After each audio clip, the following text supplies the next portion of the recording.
A nice bouquet of flowers always brings a smile to my face, but you know what else does too? A spicy round of New Day Hot Topics. And on today's panel, I have author Geraldine DeRuiter and executive producer Joseph. Good morning. Good morning. And cheers, everyone. Cheers. Please I mean, partake. literally cheers. Yes. All right. This is from Yeah, you know.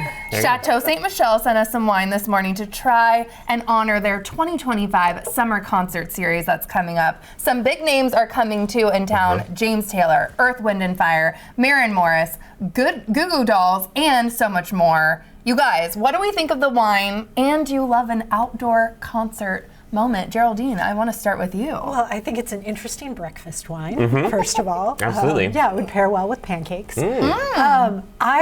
I love concerts in general, and I like outdoor concerts because they throw the bug element in. Sure. So you'll see Wild someone card. singing, and you don't know, that dragonfly could go right down their throat. So it's my gosh. it's the X factor. I like never it. know. Difficulty goes up. Chateau Ste. Michelle is so intimate too. Like I saw John Legend there last year, and it was probably one of my favorite concerts. Really? Like it just feels, I don't know, so much smaller, more intimate. Yeah, last year I saw, well, first of all, that venue, you think of kind of like maybe more soft rock or like, you know? Yeah. But I saw Tate McRae there, which is a mega pop concert, and it was amazing. So That would yeah, be they an can do it all. experience Yeah, it was there. great. It was oh my gosh. fabulous. This wine is very light too, and it is the light It's their Sauvignon light, Blanc. less calorie version. And I have to say, when I try this, it tastes just like regular wine. I would never know that. I know. I love a skinny marg or a skinny wine option. And they sent their red blend, which I also am a big fan of. So. I didn't know wine had calories. What? Maybe it doesn't. This is, You know what? It usually doesn't. We should go with that. Yeah, I honestly thought light referred to the color. So Oh, there you go. Well, food writer. you know what? Moving right along. We'll never endorse. The planners of the Cannes Film Festival say nudity is no longer allowed on the red carpet, y'all. And this actually had Halle Berry making a last-minute outfit change because of this rule. So do we think this is a good idea? Because, you know, the red carpet can get a little spicy.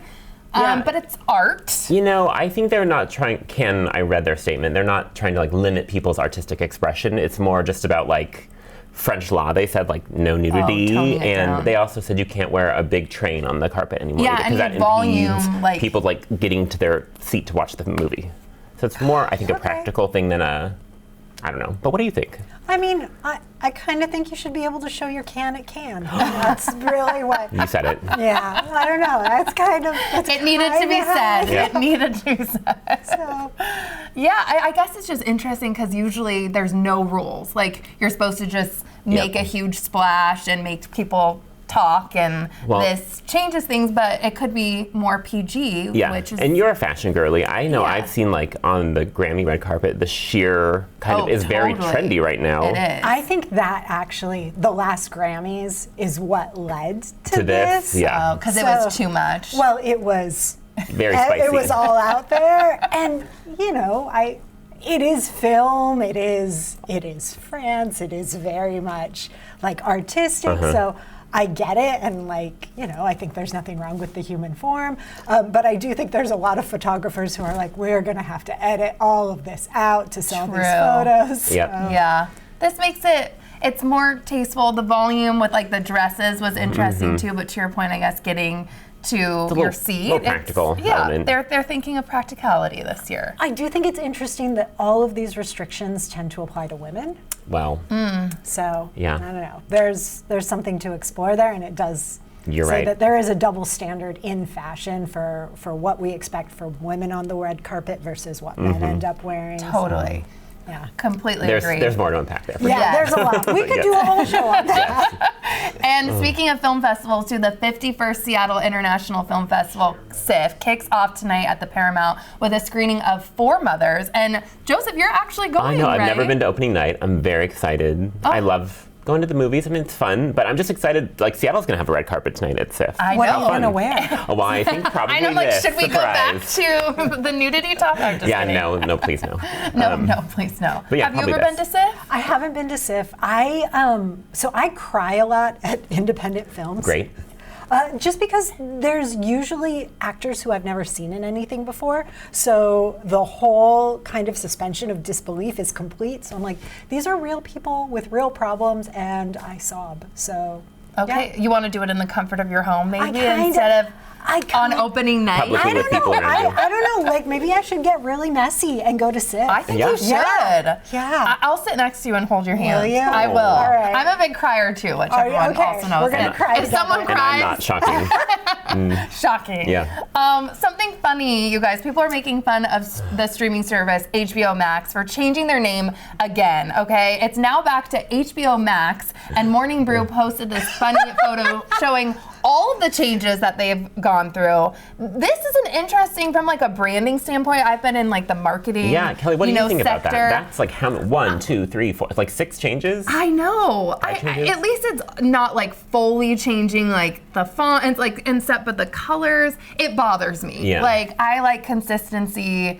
Just stick with HBO Max. Like can we just keep one? It's when people like change their name a million times too. Like, I don't know. I'm just thinking of some famous people that are like, now I want to be called this or that. Right. It's like, I think they should have just stuck with HBO, to be honest. The second they became Max, it became this kind of confusing thing. Like, what is it? Yeah, for what it is. but then you think HBO like on TV broadcasting versus the streaming HBO Max, right? Like Well, trying to make it different. I- but I guess it is confusing. I mean, and at this point, it's like the artist formerly known as HBO. Right. Like, I don't. That's what I I'm don't really talking know. about. And I'm not sure. Did the platform change every No. time? They never did. So I think what it is there will be a CEO who comes in. And he, because it's always a guy, it always has been, comes in and he's like, I'm going to put my stamp on the Right. company by changing the name of it. And now we're called Max. And I would click on, because the HBO button was still there. And so I would click and they're like, this no longer exists. So I'm like, okay. Well, I think with the consolidation of media, I'm sure they're going to be merging with someone else soon. So maybe another name change will be on the horizon. Who knows? I mean, I think they probably have absorbed other things over time. But right. I don't know. I'm looking forward to Chateau Ste Michel presents HBO. Yes. Yeah. I would There love we go. That's an If idea. you could watch all those concerts from home, like how they stream Coachella, I would love that. I actually would love that too. You're onto something Yeah. there. Right, Okay, and then you can- heard it here first. And you can cry from the comfort of your home. We brought it all together.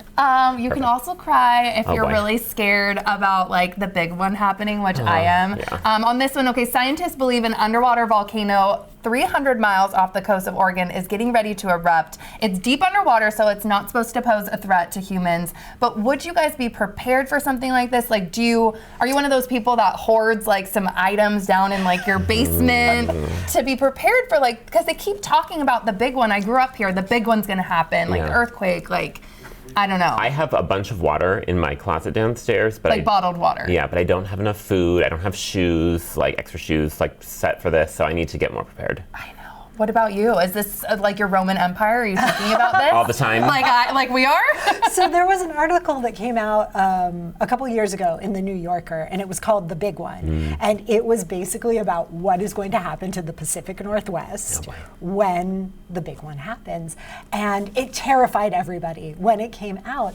And one of the things that the author said after she wrote it is she said, look, just because you can't be prepared for everything doesn't mean you shouldn't do anything. So she said, any small Good thing. advice, I mean. I love this. This made me feel better. Any small thing that you do actually takes the stress off of the emergency responders, off of everything when we hit that crunch time. So if you can store a little bit of water, store a little bit of supplies, store, some warm clothes in a convenient area. If you wear glasses, like store an extra pair of glasses around the house. Right. Just Good little point. things that you can do will make you feel a little bit better. And if something does happen, it's one that much less more thing. ahead. Exactly. Yep. It's one less thing to know. worry about. I think it will make me feel better to at least get some bottled Yeah, water and- or something. yeah. Like, I don't want to have like a bunch of stuff around my house that you're like, ugh, it's cluttered. But I think it's let's all go to necessary. Trader Joe's together after this. I and know, get some I think stuff. we should. Those little peanut butter pretzels, yeah. Perfect for an I'm going to emergency. keep them in the closet. It's fine.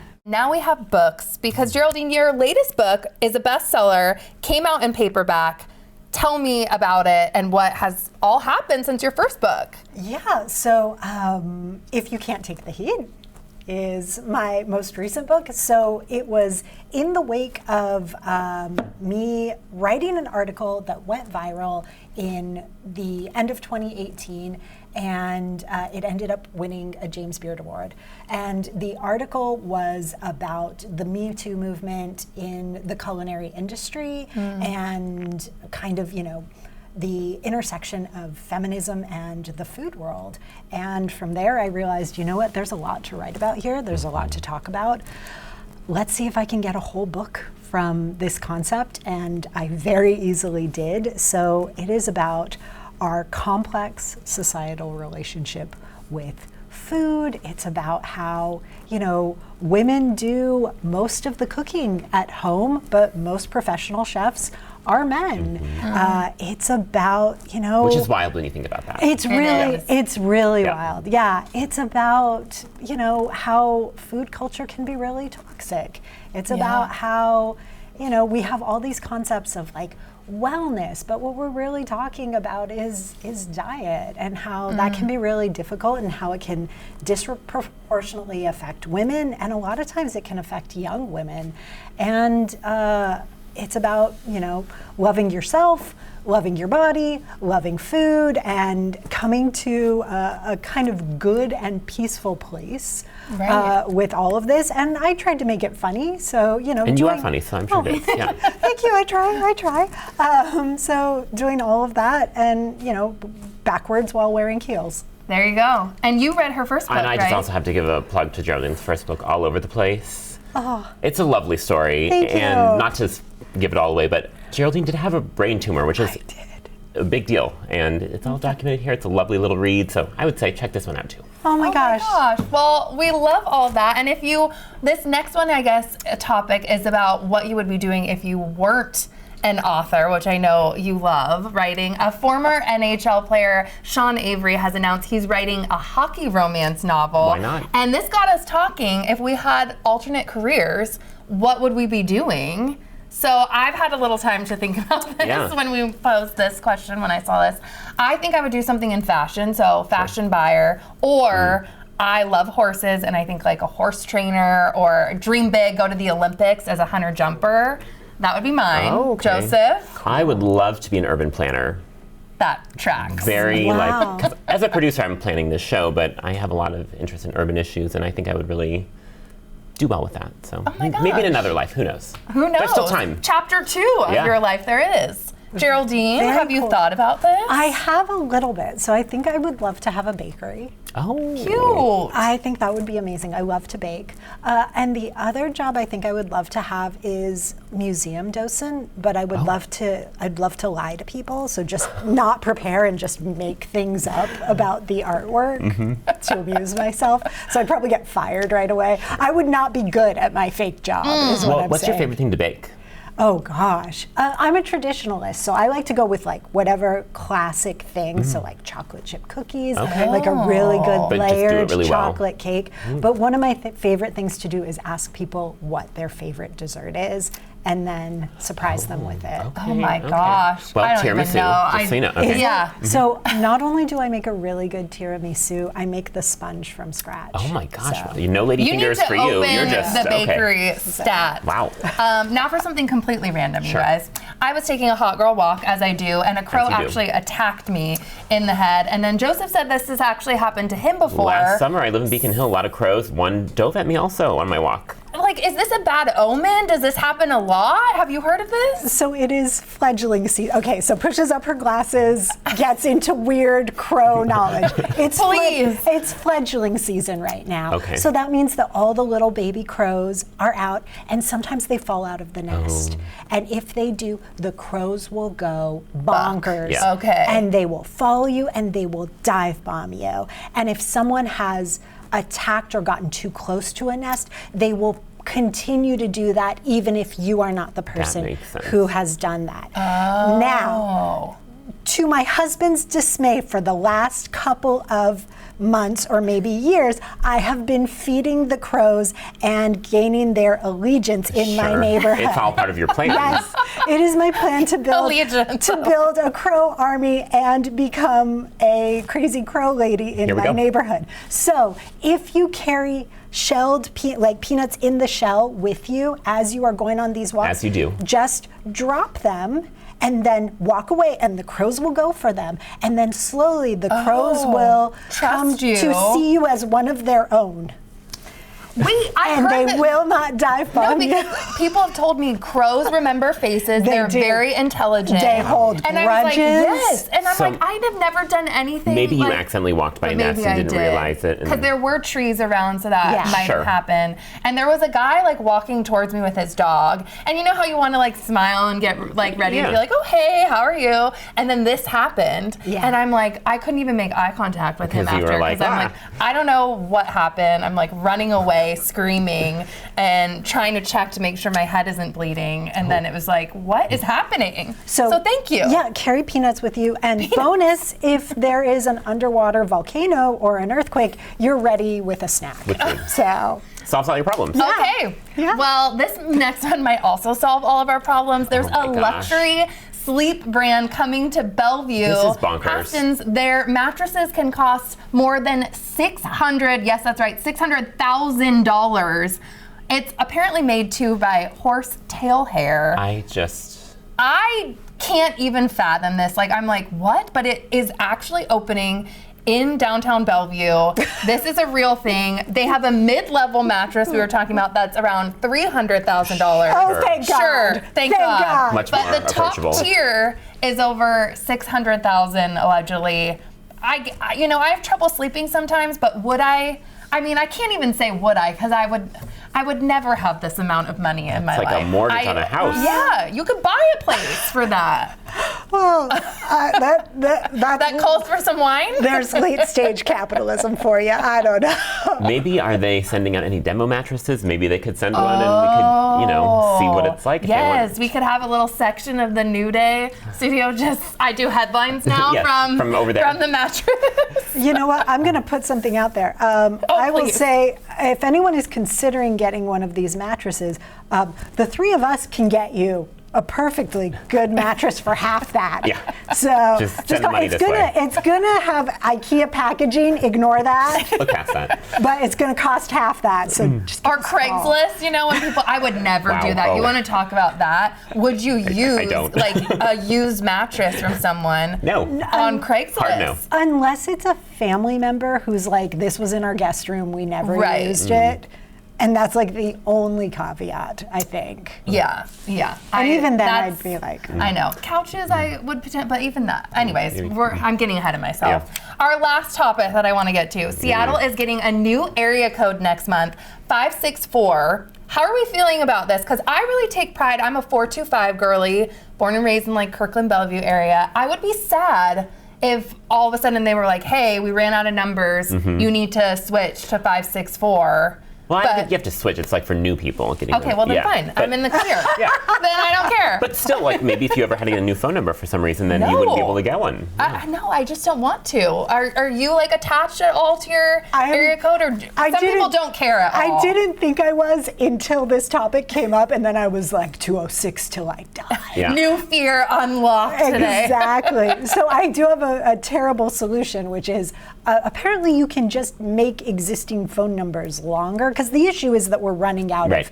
number combinations. Digits and stuff, yeah. Right. So honestly, everything just locks into our phone anyway. Nobody's dialing numbers. So we just make all phone numbers 40 digits long. 40. Yep, 40. That's I guess the no solution. one's really even calling each other like you said. Anyway, I don't know. I'm always texting or there's Marco Polo voice notes. I'm more of a texter. When was the last time you dialed in? Because I'm older than both of you, so I remember this. The rotary. But when was the last time you actually punched in a number? It's been a minute. I can still remember like my best friend's phone numbers from like calling in like middle school and stuff, like with the house phone. And my parents still have a house phone that do they really? I assume still works, but you're not calling that one. But I'm not using it. You're just getting texts from me, everyone. Thank you so much, you guys, for being here. And thank you to you all for spending time with us today. You can check our website for more of our content. And you can always send us an email to share your thoughts. Don't forget to enjoy your new day, and we'll see you next time.